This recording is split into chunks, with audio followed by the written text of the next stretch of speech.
балалар, бүгінгі сабаққа сендерге сәттілік тілеймін.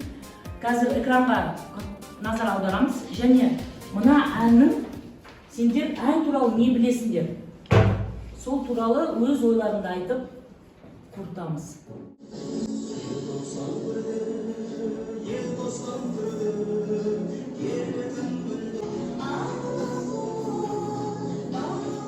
Осы қазір сендердің тыңдаған әндерін, мынау көрген видеосына қарап, осы ән қай оқиғаға байланысты жазылды? Айта ғой? 16 желтоқсанға байланысты жазылған. 16 желтоқсанға байланысты жазылған ән. Бүгінгі біздің тақырыбымыз, қол көтеріп айтамыз, қалай аталады? Айта ғой? Қазақстандағы 1986 жылы болған желтоқсан оқиғасы. Қазақстандағы 1986 жылғы болған желтоқсан оқиғасы. Балалар, маған айтыңыз, бүгінгі сабақтан сендер осы желтоқсан оқиғасы туралы нені білгілерің келеді? Ұлана?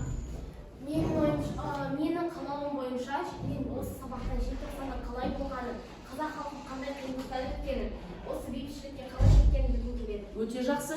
Бүгінгі сабақта біз желтоқсан оқиғасының осы тарихи маңыздылығына баға береміз. Әміршіл әкімшіл саясатқа қарсы халық наразылықтарын салыстырамыз және осы талдаймыз. Сіздерге видео көрсетемін. Сол видеода балалар сандар беріледі. Сол сандарды қазір түртіп алып отырамыз. Содан кейін осы видеоны пайдаланып соткаларына ссылка берді және тапсырмаларына сол ссылканы интернеттен пайдаланып және оқулықтарын пайдаланып берілген тапсырманы орындаймыз.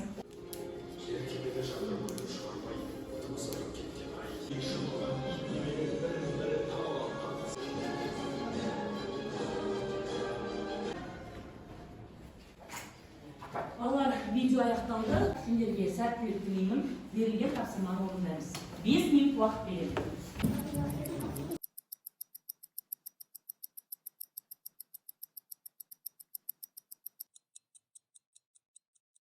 Балалар, уақыт аяқталды. Бірінші топқа сөз береміз. Қалған 2 топ тыңдап отырады. Кім сөйлейді бірінші топтан? Суреттер қай жылдарға тиесілі? Бізге берілген суреттер 1986 жылы 17 желтоқсанға тиесілі. Екінші сұрақ, бізде суретте кімдер бейнеленген, негізгі суретте қазақ жастары бейнеленген, бірақ та интернет пен кітапқа мәліметтерге сүйене отырып, ол жақтағы жақсы атсалысқан ол Рысқұлбеков, Айнақұлов, Айтмұрзаев, Иманғожаев, Сейтембеков, Аметов секілді азаматтар үлкен үлес қосқан. Үшінші сұрақ, суреттегі оқиғаның салдары мен тарихи маңызы қандай? Осы желтоқсан оқиғасының салдарынан 3 адам атылды, 99 адам сотталды және көптеген студенттер өзінің оқуынан айырылды. 887 адам комсомол қатарынан шықты және 1138 адам комсомол арқылы жазаланды. Толықтыра кетсем, 1986 жылы 17 желтоқсанда Алматы қаласында көтеріліс басталды және ол қалаларға таралып, көтеріліс бейбіт жолда өтті. Осы біздің топтың айтқанын бәрін қорытындылай келетін болсақ, желтоқсан оқиғасы КСРО-ның ыдырауынан тез етті.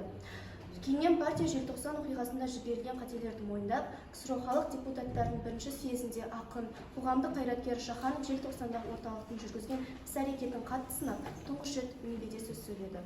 Бұл желтоқсан шындығын ашудағы алғашқы қадам болып есептелді. Сендер не қосыласыңдар? Бірінші топтың айтқаны бойынша. Кім сөйлейді? Айтады. Мен осы ұлт-азаттық қозғалыс бүкіл ұлттың рухани мәдениетінде, оның ұлттық санасына, рухани білімдеріне, яғни ол бүкіл ұлт-азаттық қозғалыстың ішіндегі ең бір, қалай айтсам болады, ерекше орын алған қозғалыс болды деп санаймын. Өте жақсы. Онда екінші топтың тыңдайық, екінші топтан кім сөйлейді? Желтоқсан оқиғасы қазақ жастарына қасіретін тигізген, ұлттық сипатқа ұласқан көтеріліс деп санаймын. Түсіндіріп өткім келеді. Себебі бұл осы көтеріліс кезінде өзінен халқына деген махаббатпен, жауаппен қараған Дінмұхамед Қонаевты өзінің орнынан түсіріп, ешкімге беймәлім Колбинді орнына келіп қойды. Бұл халық үшін үлкен стресс болды. Және бұдан бөлек жастарды өзінің бейбітшілігіне деген ұласты жолмен, бейбіт жолмен көтеріліске шыққан халықтардан өздерінің орнынан қуып оларға күн бермеді. Өте жақсы. Болады, осы Дінмұхамед Қонаевты қайтару мақсатында жастар көтеріліске шықты. Және осы көтеріліс барысында жастар, кейбір жастар орнынан да қуып кете жаздады.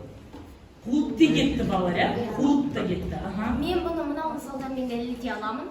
Осы көтерілістің барысында 99 адамды кінәсізден соттады, және оның 46-сы ғана ақталып шыға алды. Бұдан бөлек 787 адамды осы көтеріліске қатысқан үшін комсомолдың құрамынан шығарып, жұмыстарынан айырса, 271 адамды оқу орнынан шығарылды. Осы мысалы арқылы сендер ұлттық сипатқа ұласқан көтеріліс деп санайсың. Осы желтоқсан қозғалысы ұлт азаттық қозғалыстардың ішінде ерекше орын алған қозғалыс болып келеді. Және де бұл ұлт азаттық қозғалыс ұлттың рухтың жаңғыру қайта түлеу кезеңінің басы болды десек те болады. Және де осы көтерілістің нәтижесінде ұлттық қозғалыс тағы да бір жаңа сатыға көтерілді. Дискрипторлар бойынша сендер жұмысты дұрыс атқардыңдар. Онда келесі үшінші топқа сөз берейік.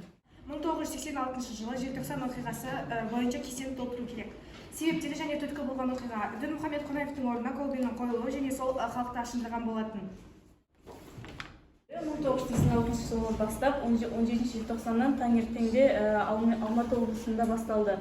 Бұл 19 мен 25 желтоқсан аралығында созылды. Тарихи маңызы желтоқсан қозғалысы ұлт азаттық тарихында ерекше орын алды. Ұлт азаттық көтеріліс жаңа сатыға көтерілді. Бүкіл халықтың рухани өміріне әсер етіп, ұлттық сананы көтерді. Ұлттық сананы көтерді, иә балалар. Сынып болып, тақтаға назар аударамыз. Сендерге дескрипторлар берілген, тапсырма берілген. Осы бойынша әркім өзінің ойын осы жердегі тапсырмалар бойынша ойын қорытады. Қазір сендерге 2 минут уақыт беремін, дайындаламыз. Содан кейін барып жауап береміз. Балалар, уақыт аяқталды. Тақтадағы тапсырманы орындап, сұрақтарға жауап берейік. Ұлдан айта ғой. Есте қалатыны, бұл жерде маған бәрінен қатты еске қалғаны, қанша адам жазаланды, қанша адам жауапқа тартылды, және комсомолдан шығарылып, комсомолға кірілген адамдар болды. Бұл мен жаныма жақын болды. Нәтижесі, бұл оқиға неге алып келді? Анель айта ғой. Бұл оқиға өте қатты көтеріліске алып келді. Көп адамның шығыны, яғни өлім жазалары, жұмыстан шығу жазалары.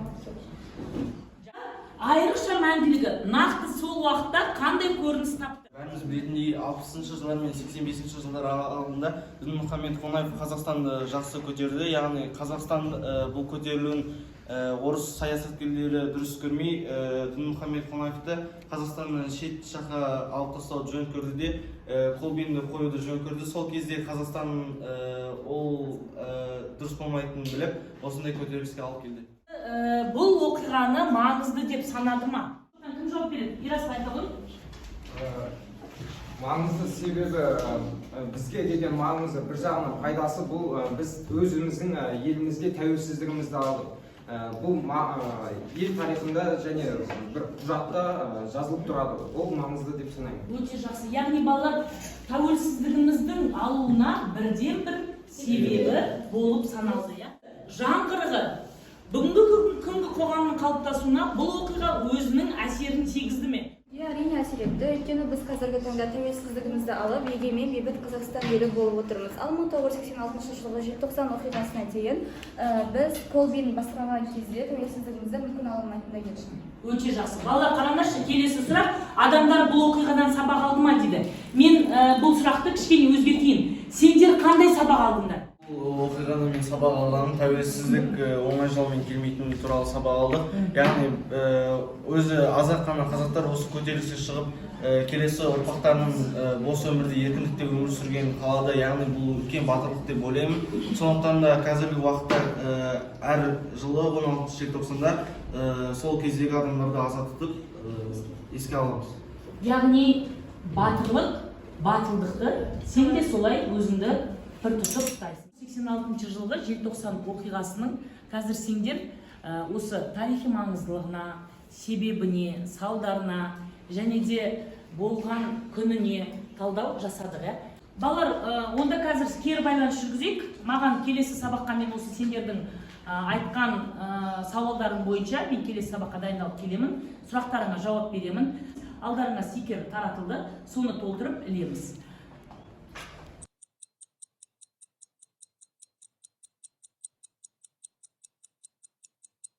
Бүгінгі сабақта осы берілген дескрипторларға сәйкес орындап, тапсырманы дұрыс орындаған, жауап берген оқушыларды бағалай кетейін. Мына топтан Малика жақсы жауап берді, дескрипторларға сай орындады. Олай болса саған 10 балл. Еркебұланға 10 балл, тура солай жауап берді. Анельге 10 балл. Аружан тапсырмалардың барлығын дұрыс орындады. Енді мен ойлаймын, бұның да балын төмендетудің қажеті жоқ. Өйткені берілген нәрселердің барлығын жауап берді. Аружанға да 10 балл. Егер тапсырма 1986 жылғы желтоқсан оқиғасын оқып келеді. Сабақ аяқталды, сол болды.